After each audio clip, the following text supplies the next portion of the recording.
Muchas gracias. Ahora damos paso a Camilo Andrés Jiménez, director de la revista Arcadia, con la propuesta del papel de los medios de comunicación en la construcción de la verdad. Muchas gracias. Bueno, muchas gracias por la invitación, Yolanda, Lucía. Gracias a la Universidad de la Comisión y pues un placer estar con ustedes aquí hoy. Como dijo María Clara, ella es la abogada, entonces yo soy el periodista hoy acá. Eso quiere decir que lo que quiero compartir con ustedes lo hago con humildad y realmente desde el punto de vista de la reflexión. ¿Sí? Muchas veces el trabajo diario del periodismo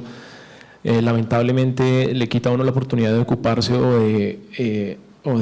digámoslo así, como de asumir un rol más fuerte y protagónico dentro de lo teórico. Venimos más bien desde lo empírico y de todas maneras eso no quiere decir que no debamos ocuparnos de nosotros mismos. En ese sentido, pues lo que vengo a compartir con ustedes son unas reflexiones, y la primera reflexión que quiero poner aquí o pronunciar aquí hoy es justamente esa, que quizás una de las cosas que necesitamos con urgencia hacer los medios de comunicación en Colombia, también los medios culturales, es pensar en nosotros mismos, hacer el ejercicio de la autorreflexión y de la autocrítica, porque finalmente ese es el motor que nos va a permitir ser medios de comunicación íntegros por un lado, y por otro lado medios de comunicación que realmente estén cumpliendo las labores fundamentales del periodismo y la comunicación. Yo quiero pues para terminar o redondear esto decir que siento que esa conexión solo es posible no solamente mediante un trabajo interno persistente de buscar los momentos de reflexión en los medios de comunicación, y ese de hecho es un trabajo en el cual otras instituciones podrían colaborarles a los medios, es decir, lograr abrir espacios, y esto pues ya me meto incluso en el tema de recomendaciones que nos pidió Yolanda,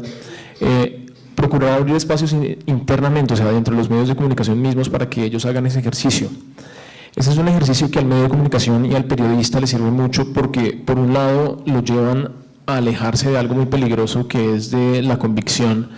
de que nosotros somos dueños de la agenda y de los temas que son realmente relevantes. Yo creo que hay algo muy fundamental en la labor de la comunicación cuando es completa, y es que antes de comunicar tenemos que estar en la capacidad de escuchar. Y siento que muchas veces, otra vez por los afanes y otra vez por muchas coyunturas y circunstancias que vivimos actualmente en los medios de comunicación, hemos dejado esa labor de lado. Y nos hemos dedicado más bien a veces sin quererlo, a veces queriéndolo, pero a imponer una forma de ver el mundo y a imponer una agenda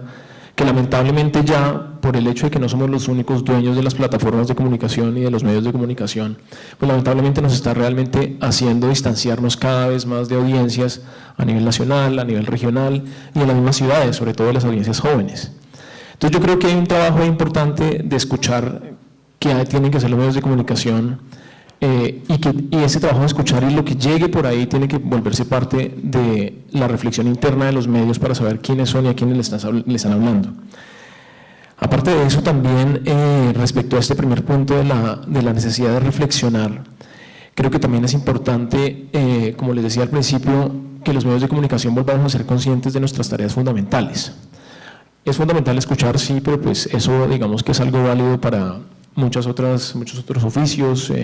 áreas del conocimiento o incluso la comunicación, pero en el periodismo mismo hay dos deberes importantes que también tendemos a olvidar y hemos llegado incluso como a dejar de lado en buena parte, y pues lo hablo desde un medio de comunicación, ya en un instante les hablo más de Arcadia, pero a modo de paréntesis, de un medio de comunicación que forma parte de un grupo de medios muy grande, que se llama el Grupo Semana. Entonces, repito, lo que necesitamos hacer es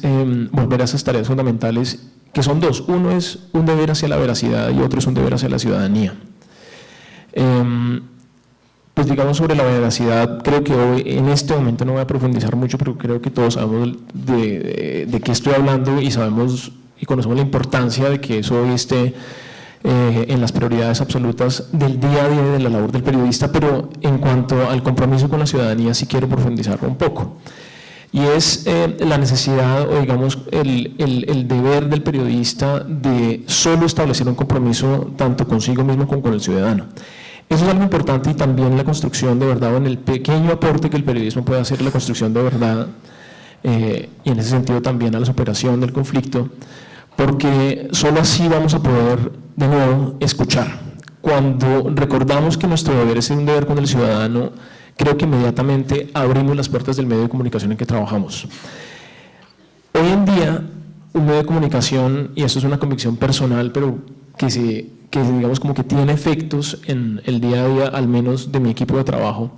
un medio de comunicación necesita ser un medio abierto, ¿sí? Necesitamos ser plataformas abiertas, y para esto, digámoslo así, hoy tenemos las circunstancias perfectas, ideales, especialmente el mundo digital, las redes sociales y la posibilidad de que las personas participen en nuestras plataformas a través de la interacción, son vías importantes para hacer eso. Si nos vamos y nos retiramos un poco del mundo digital y hablamos de medios más tradicionales, porque Arcadia también es una revista, pues yo creo que tiene que, digamos, la tarea que también estar presente, y no podemos olvidar que por un lado existen las páginas de opinión como plataformas abiertas que deberían en el mejor de los casos representar ese deber con una ciudadanía plural, es decir, con una representación ojalá completa de la ciudadanía, sus convicciones, sus ideologías, y no ser cerrada. Y yo creo que si miramos esto en su conjunto, en realidad lo que tenemos que procurar es que los medios en su apertura sean ojalá medios que representan a la sociedad como un todo. Esto no quiere decir que un medio no pueda tener una posición, y de hecho los medios que yo personalmente prefiero son aquellos que tienen unas convicciones claras sobre lo que quieren y una visión de mundo clara. Pero esa visión de mundo no puede llevarse todo el medio de comunicación. Algo que le sucede a los medios cuando se cierran demasiado o se van demasiado hacia un lado e incluso terminan radicalizándose, es que justamente o terminan perdiendo su obligación hacia la verdad, o por otro lado terminan reduciéndose y encogiéndose a tal punto que están básicamente condenados a desaparecer. De Arcadia quiero contarles que lleva 13 años funcionando. Básicamente pues hace 13 años fue fundada como una revista principalmente de literatura, y principalmente o inicialmente era un suplemento de libros para la revista Semana. Digamos, como la buena parte de esta historia es que cuando arrancó ese medio de comunicación con esa meta, inmediatamente pues en el grupo Semana y la fundadora de Arcadia, Marian Ponsford, notaron que pues, la oportunidad que se abría con fundar un medio así era mucho mayor. Era la oportunidad de crear un medio cultural. Arcadia, digamos que tuvo una primera fase de varios años, quizás la mitad de su existencia, unos 7, 6 años, en los cuales se concentró en consolidarse en Colombia como un medio cultural para un nicho que estaba demandando, que estaba necesitando urgentemente que hubiera una producción de contenidos y una plataforma crítica para poder hablar de cultura. Sin embargo, una cosa que se notó en Arcadia hace esos 6 o 7 años fue que ese era un camino un poco cerrado, o sea, que era una calle que al final lamentablemente iba a ser cerrada por 2 razones. Una, porque la cultura, cuando solamente le habla a la cultura, tiende a ser un poco excluyente. Es decir, cuando cerramos las puertas de los contenidos que hacemos, digamos para ya hablarles concretamente de contenidos, solamente a los miembros del nicho que no se entienden o que creemos que nos entienden y que creemos que deben seguirnos, pues inicialmente estamos cerrando la puerta a llevar la cultura a otros lugares y sobre todo a dejar que las personas que viven en esos lugares entren a nuestro medio y nos hagan hablar de cultura en un sentido más amplio. Y la otra cosa que pasa es que la calle no solamente es cerrada, sino que se va haciendo cada vez más chica, se va haciendo cada vez más pequeña, porque hay algo en la naturaleza de los medios de comunicación, como yo diría que casi que cualquier otra marca en el sentido de nombres, digamos, que representan cosas,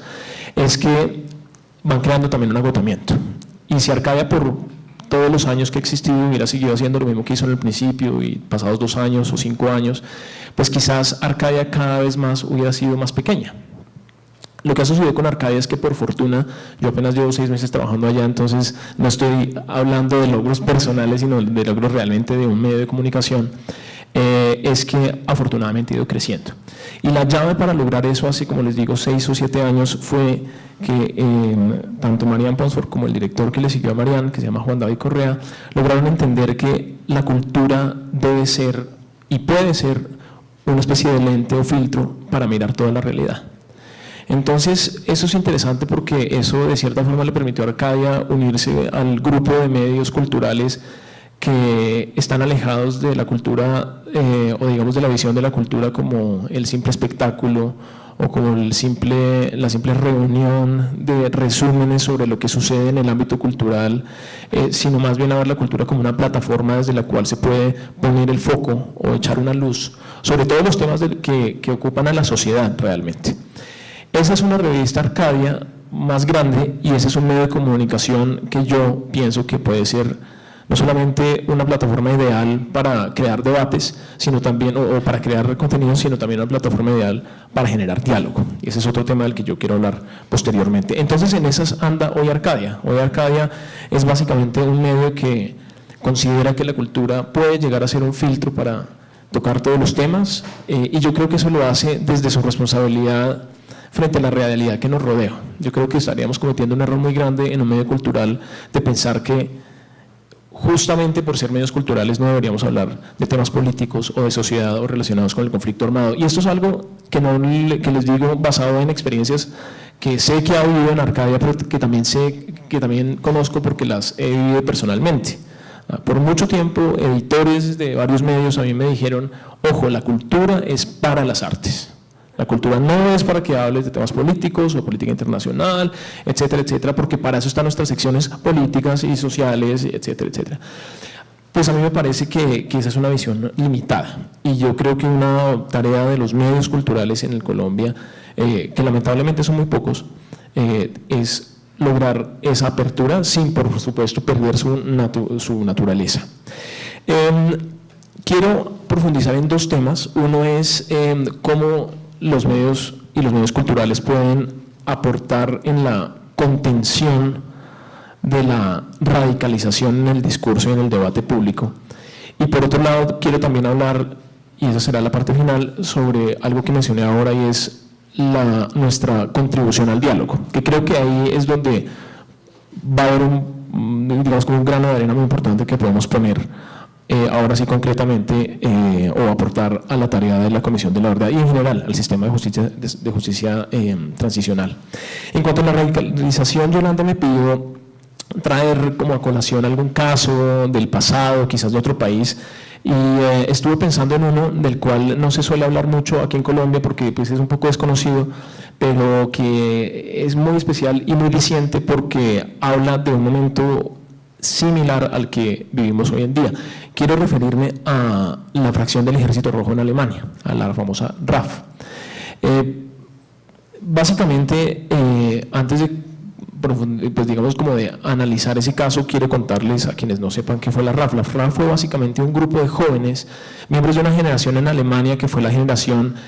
la generación de los denominados hijos de los hijos de la guerra. Los hijos de la guerra básicamente fueron aquellas personas cuyos padres estuvieron en la guerra y que crecieron en el marco, pues digámoslo así, de la guerra. Algunos de ellos fueron soldados, otros fueron hijos de víctimas o incluso hijos de victimarios, y esas personas tuvieron también a su vez hijos porque finalmente la Segunda Guerra Mundial se acabó en el 45, el Estado alemán, o pues digamos la Alemania que conocemos hoy, pues más allá de la división que hubo después, pero Alemania fue refundada en 1949 con una constitución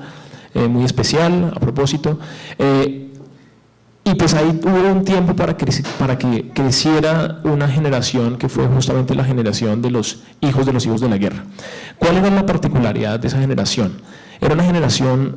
formada en el mundo de la posguerra alemana y un mundo ya un poco más integrado a lo que estaba pasando con el resto del planeta en ese momento, es decir, formados dentro de la Guerra Fría, dentro del contexto de lo que estaba pasando en Vietnam, dentro de la lucha entre capitalismo y comunismo, con una polarización muy fuerte en términos de izquierdas y derechas, y eran los hijos de esta generación en ese momento en que sucede este evento de la RAF, son muy jóvenes, son apenas universitarios o recién egresados, y son jóvenes muy preocupados por la repetición, es decir, porque no hubiera garantías en Alemania para la no repetición. Finalmente, pues ahora hablamos tú has hablado de todos los esfuerzos que se han hecho para garantizar eso a un nivel más de derecho internacional, pero pues en Alemania en esa época sí había ese temor porque la realidad no reflejaba el discurso, es decir, cuando se refundó Alemania en el 49, surgió una ley fundamental, porque es así se llama la Constitución alemana, si no me equivoco, la ley fundamental, y su primer párrafo tenía que ver con la necesidad, o digamos como hablaba sobre la dignidad humana y el hecho de que no podía ser tocada bajo ninguna circunstancia. Sin embargo, pues lo que empezaron a ver esos jóvenes es que por un lado el proceso de desnazificación del Estado alemán, y así lo llamaron desnazificación del Estado alemán, no estaba teniendo lugar, que todavía había demasiadas entidades e instituciones del Estado en lo local y en lo federal, donde todavía había resquicios tanto ideológicos, pero también a nivel de personal de viejos funcionarios del nazismo. Por otro lado, notaban en sus padres, justamente aquellos que habían vivido la guerra como protagonistas de ella o como víctimas de ella, habían visto en sus padres un dilema en cuanto a la superación del pasado. Es decir, a algunos los veían quizás sí querer volver como con una especie de nostalgia de la Alemania vieja, digamos como con una memoria todavía muy viva de lo que habían vivido y sobre todo con una falta de voluntad de que Alemania diera el paso necesario a convertirse en una sociedad realmente de posguerra. Eso, pues digamos como que en resumidas cuentas, lo que terminó fue generando un ambiente público, de opinión pública y de debate profundamente polarizado y profundamente radical. Ambas partes se atrincheraron, por un lado los jóvenes, digamos que, eso no hablemos de membresías, pero digamos los seguidores o los más convencidos, digamos así, de la causa izquierdista en Alemania empezaron a atrincherarse a un lado desde sus medios de comunicación y desde sus propios nichos y grupos de amigos y relaciones, y por el otro lado, pues la otra parte de la sociedad, la que se contraponía a eso, justamente la de la derecha conservadora alemana, que no veía como una necesidad de que ese debate se llevara a cabo y más bien hablaban mucho de pasar la página y mantener el silencio, ¿sí? Respecto al pasado todavía muy reciente en Alemania, también encontraron sus propios medios de comunicación y en general sus propias plataformas para desde allá ir radicalizando el debate. La consecuencia de esto fue por un lado, y por eso traigo este caso a colación, fue muy, pues digamos es interesante hoy, pero fue muy dramática en ese momento porque por un lado generó o convirtió a un medio de comunicación muy importante en Alemania en un medio que realmente de agitación contra la izquierda y de estigmatización contra la nueva izquierda alemana, que fue el diario Bild, que hoy sigue existiendo y en realidad hoy pues ya es un medio muy distinto, digamos como que hace parte de los medios sensacionalistas de ese país, pero hoy pues ya está ubicado en otra parte ideológicamente, pero en ese momento fue un medio que muy grande, es el más grande de Europa hasta hoy, como les digo, que sirve de plataforma para agitar la estigmatización del joven de izquierda estudiante urbano alemán. Y por el otro lado, de los medios más alternativos, surgió ya una voz más radical que fue la de incluso estar dispuestos a la violencia. Y eso pues se dio bajo el liderazgo de una serie de personajes, entre los cuales hay un nombre que quizás algunos de ustedes han oído porque hubo una película hace unos años sobre esto que se llamaba el complejo Baader-Meinhof, si no estoy mal la película, y pues Meinhof es el nombre de Ulrike Meinhof, que fue una líder de este grupo de personas de izquierda, críticos de la generación de sus padres y de los desarrollos que estaba teniendo en ese momento Alemania, que pasó del periodismo y del ámbito cultural e intelectual alemán a construir una guerrilla urbana,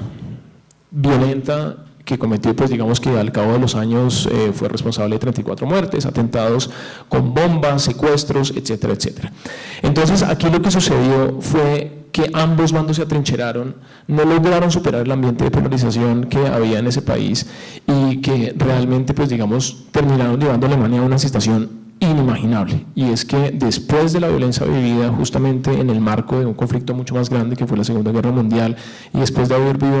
el nazismo, en esos años se llegó a un conflicto interno, urbano, de violencia exacerbada, ideológica, ¿sí? Pues digamos cuyas dimensiones no se pueden comparar a las dimensiones del Holocausto, pero que visto particularmente es muy interesante, que fue ese, que terminó, pues cuya primera parte terminó con un episodio de la historia alemana que se llama el Otoño Alemán. Esto es interesante y ahí vuelvo un poco al principio de esta conversación, para un medio cultural, porque esta guerra se dio, o este conflicto se dio desde los medios y desde la cultura, y se dio como un ejemplo de lo que yo pienso que no podría pasar, pero que nos puede pasar, y es que nos atrincheremos tanto los miembros de la cultura o los actores, protagonistas, representantes del sector, nos vayamos, o sea,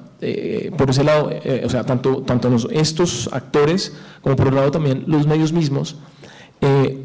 permitan que los vasos comunicantes entre ellos y el resto de la sociedad se rompan. Y ese es el momento en que la radicalización se vuelve, creo que muy peligrosa. Creo en general que el problema de la polarización en Colombia no es la polarización en sí, sino la radicalización de esta. Y creo que hay unas lecciones importantes, seguramente también de otros casos, pero en este caso particular de la RAF, que podemos llevarnos. No se pueden romper los lazos comunicantes, y yo creo que ahí un medio de comunicación tiene una responsabilidad enorme. El medio o los rompe o los construye. El medio no es pasivo frente a eso, o sea, frente a su tarea fundamental, que es la de comunicar. ¿Y cómo comunicar? Creo que hay muchas cosas que un medio de comunicación y un periodista no sabe hacer, y ahí nos toca ser de nuevo humildes y modestos y realmente buscar asesoría y apoyo desde muchas otras áreas, pero algo que sí es central en nuestra tarea y es nuestra conexión con la gente. Yo siento que en Colombia hemos estado dejando que esta conexión se rompa por mucho tiempo, y creo que hay un desafío importante. Eso es a nivel de medio de comunicación, pero a nivel de medio de comunicación cultural, creo que también hay algo muy importante, y es la forma como estamos contando lo que nos sucede. Es decir, digamos que conservamos el vaso comunicante, digamos que decimos no romperlo. ¿Qué pasa ahora? ¿Cómo hacemos para que esta comunicación sea auténtica? Y creo que hay otro problema importante. Eso tiene que ver con muchos temas, muchos aspectos de esto. Uno es la profesionalización de los periodistas, donde también yo creo que los medios de comunicación podrían recibir un apoyo importante de otro tipo de instituciones.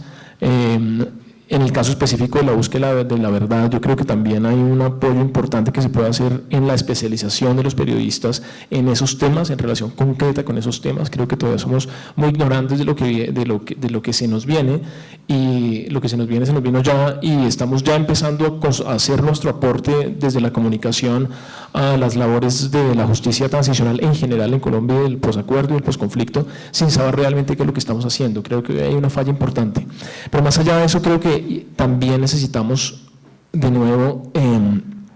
saber que es importante para el medio de comunicación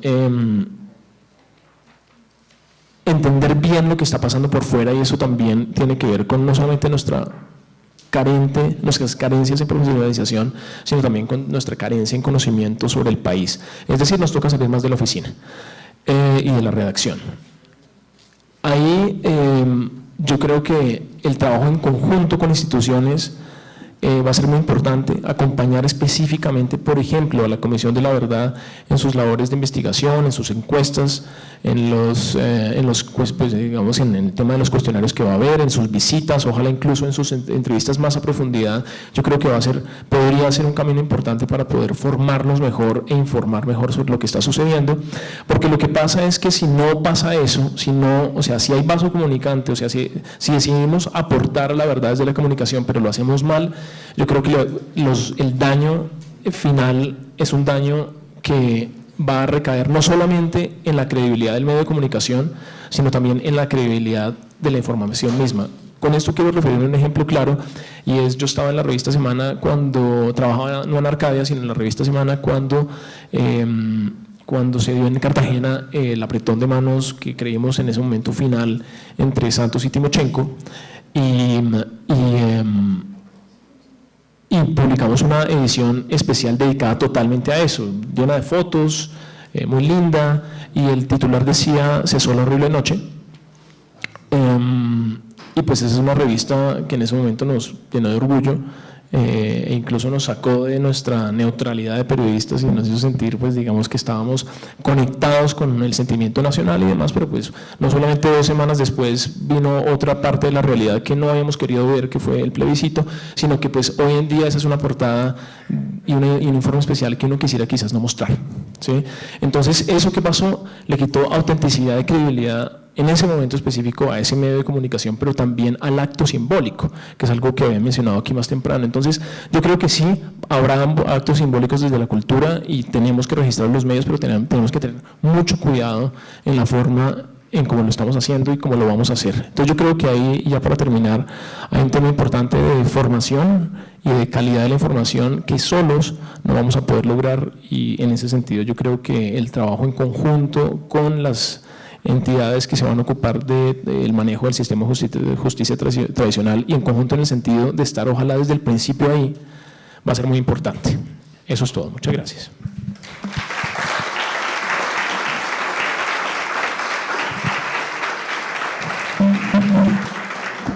Muchas gracias a la intervención de Camilo Jiménez, director de la revista Arcadia. A continuación vamos a escuchar unas palabras de cierre del novelista Nahum Montt.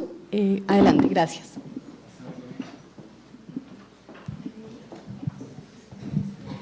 Bueno, en primer lugar agradecer la paciencia y la resistencia que han tenido a lo largo de esta mañana. En particular en esta mesa hemos compartido un relato desde 4 puntos de vista muy distintos, ¿no? Desde un narrador que trabaja la realidad desde la ficción, desde un mensaje que envía Martín Cruz, de un excombatiente, que alude además a las expresiones culturales, a la cultura de la guerra y a la guerra en la cultura. Además en una visión que nos sorprende también, ¿no? Porque uno tiene como toda la imagen hollywoodense del combate y la guerra y todo, y acá no, y acá hablan de espacios de encuentro y de lectura. La mirada de María Clara, de una abogada especializada en derechos humanos, que ya eso ya es digna de admirar, pero que nos da 3 razones fundamentales para ubicar un lugar de la cultura y el arte en el mundo del derecho, y además una cosa que a mí todavía no me queda clara, pero que en el mundo de los abogados es algo como palabra sagrada, de considerar el arte como fuente de derecho, no, como fuente de derecho, ¿cierto? O sea, como algo casi como el nivel de el estatus o la dignidad, que fue una palabra que también usó para los seres humanos, que retomó el padre Pachito. Yo sí le digo Pachito porque pues yo soy de Barrancabermeja, y cuando él habló de lo que habló de la masacre de Barranca y demás, allá todos lo conocíamos como Pachito. Entonces siempre lo que hablaba el padre Pachito de la dignidad, pero de la dignidad también del arte, ¿no? En ese contexto, en esa relación entre cultura, arte y derecho, a través de esa concepción que para mí todavía sigue siendo una metáfora indescifrable de fuente de derecho, ¿cierto? Y Camilo Jiménez, yo tengo inicialmente como un rollo mental, yo conozco otro Camilo Jiménez. Hay varios, debe haber como 3 millones de Camilo Jiménez. Pero Camilo nos habla desde el rol de los medios de comunicación en esto, de generar un espacio de reflexión, autocrítica, de mirarse desde adentro y ser conscientes del papel tan importante que están cumpliendo, de ese rol de mediadores con la ciudadanía, pero también con la realidad misma. Y era muy bonita la alusión que decías de un compromiso con uno mismo y con los demás, con uno mismo, con lo que estás percibiendo, y con los demás a quien estás dirigiendo tu discurso. Y pones el ejemplo de lo que pasó en Alemania, que es un caso, yo no lo tenía claro, lo de ¿cómo se llama? El ejército, la RAF. Sí, Y curiosamente, ya para cerrar, todos de una u otra forma hablábamos de pasar la página, no sé. En el caso de Camilo, él hablaba de, en el caso de Alemania, de pasar la página y dejar todo en silencio. En el caso de María Clara, es el lugar que tiene esa página en una relación entre la cultura, el arte y el derecho. Y en una página, en un contexto normativo del derecho. En el caso de Martín Cruz, el texto que leía Alejandra era pasar la página de la maldad, ¿sí? Y en cierta forma todos estamos como ubicados desde ese foco. La imagen que más me encantó de Camilo es esa de los medios de comunicación como un foco, lo que hizo Arcaya para sobrevivir, no quedarse monologando con los artistas, como un foco, un lente que sirve para descifrar e interpretar, que ese valor se lo dio mucho María Clara, e interpretar todos los temas de la realidad, no simplemente para estar monologando en torno al arte. En todo caso, agradecerles a ustedes la paciencia que han tenido. Claro que aquí la compañera de la JEP tiene un trabajo enorme, porque yo estaba mirando, Lucía, la comisionada, Dios mío, tiene el trabajo enorme de hacer un cierre con conclusiones de todo lo que hemos planteado hasta ahora, y le va a tocar es como dar un ejercicio de cohesión y coherencia, pues sí,